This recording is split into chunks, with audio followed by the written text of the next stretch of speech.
అబ్బో ఏంటి సార్ మమ్మల్ని పిలిచి మీరు తిరుగుతున్నారు? కొంచెం కాల్ చేస్తారా? థ్యాంక్స్. మీరు అందరూ వచ్చాక మేడ నుంచి దూకుదామని తిరుగుతున్నాను సెక్రటరీ గారు. దూకమంటారా? చెప్పండి. సలహా సంఘం అని మీకు పేరెట్టి పందిపు గొర్రెల్లో మేపుతూ ఉంటే సలహా చెప్పడానికి ఎంతసేపు? వాడు ట్రేడ్ యూనియన్ మనిషి అండి. తేగల కట్టేం కాదు. థ్యాంక్స్. 2 నిమిషాల్లో చేతుగా దీనికి ఇరుగుడు గనక మీరు ఇవ్వకపోతే మీ అందరి పేర్లు రాసి జేబులో ఎట్టుకుని మేడం నుంచి దూకుతాను. ఆ తర్వాత మీకు ఫుడ్ ఎట్టే దిక్కు ఉండదు. బొక్కలోకి వెళ్ళిపో. అగ్గి పెట్టలేదురా బాబు. వాడి గురించి పెద్ద ఆలోచన ఎందుకు సార్? సెటిల్ చేసేస్తే పోలా. ఓరి బాబు, నీకు చెప్పలేకపోతున్నారా బాబు? ఈ పాలిటిక్స్ గారు చెప్పాడు కదా ట్రేడ్ యూనియన్ మనిషి అని.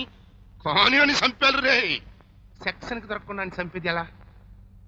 ఇదిగోలా చెప్పేలా చెప్పా. ఇంతకీ పనిచేసేది ఎవరు? జార్జి.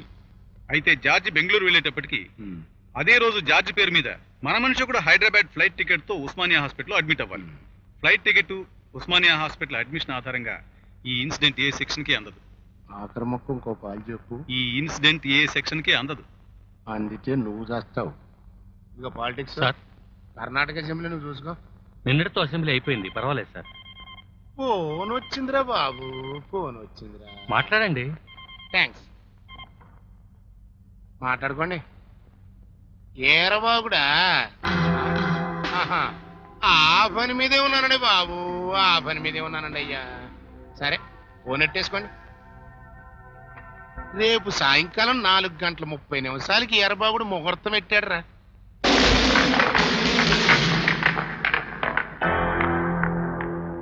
ఓకే, అగ్రిమెంట్ పూర్తయింది.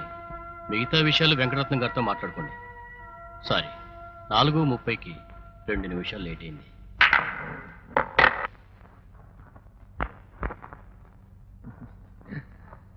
హలో, ఏం చేస్తున్నావు? ఇంతకీ ఎక్కడా?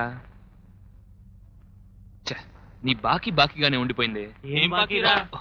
అశోక్ చూపించరా రే, చూపించరా రే.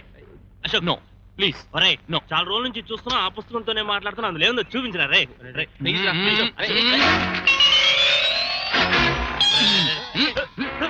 ఒక్కసారి చూపించరా, లేకపోతే గురుగారితో చెప్తాం. గురుగారు చెప్తాను రా బాబు, చెప్తా. నేను వైజాగ్ లో లా చదివే ఆఖరి సంవత్సరం. స్కాలర్షిప్ లేట్ గా వచ్చేది. దాంతో ప్రతిదానికి లాటరీ కొట్టడమే. ఆకలి కడుపుకి నీళ్లు పోస్తే ఊరుకుంటుంది గాని ఇంటి అద్దె కట్టపోతే ఇంటి ఓనర్ ఊరుకుంటాడా?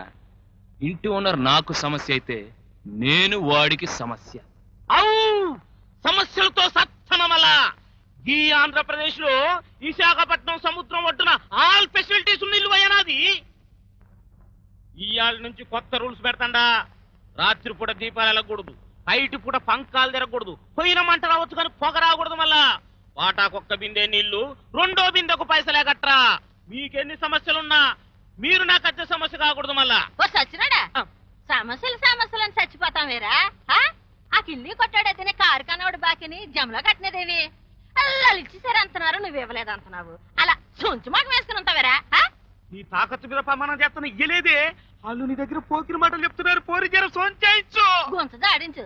అసలు ఈ సొమ్మంతా ఏ గోతులు ఎత్తనవరా?